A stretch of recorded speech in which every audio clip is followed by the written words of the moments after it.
prélude au référendum sur le projet de la nouvelle constitution prévu le 17 décembre prochain, le bureau exécutif du Rassemblement pour la démocratie et le progrès RDP s'est réuni hier 18 novembre 2023 à N'Djamena. Plusieurs points axés sur la participation du parti à la campagne référendaire ont été débattus. Déjà, le RDP se prononce pour un État unitaire, décentralisé, dans une gouvernance démocratique soucieuse de la justice et de l'égalité entre tous les enfants du Tchad, car soutient le bureau exécutif du RDP, la survie d'un État tchadien démocratique, refondé et stable dépendra avant tout de la cohésion et partant de leur attachement unanime aux institutions dans lesquelles ils se reconnaissent.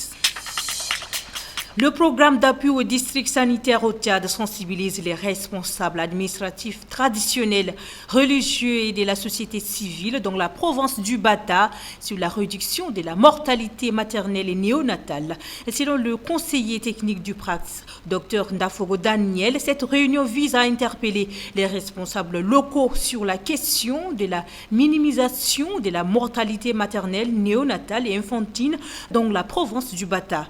Pour lui, cette réunion de plaidoyer va permettre d'identifier exclusivement et précisément les défis qui minent et entravent la question de la santé de reproduction afin d'y remédier et rendre la prise en charge adéquate des femmes.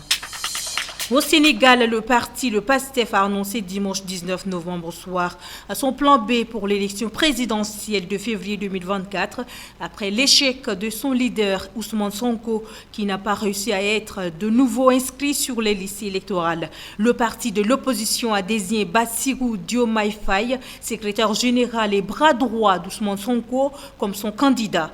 Selon le nouveau slogan et stratégie du parti qui souligne que parrainer Diomaye Faye, c'est parrainer Sonko. Il se lance dans la campagne de parrainage à moins de 3 semaines de la date butoir. Face au refus des autorités de donner à Ousmane Sonko ses fiches de parrainage, le choix s'est porté sur Bassirou Diomaye Faye, devenu le plan B du parti. Selon la déclaration publiée par les 4 autres candidats du PASTEF à la candidature, validée par Ousmane Sonko, qui est actuellement en prison.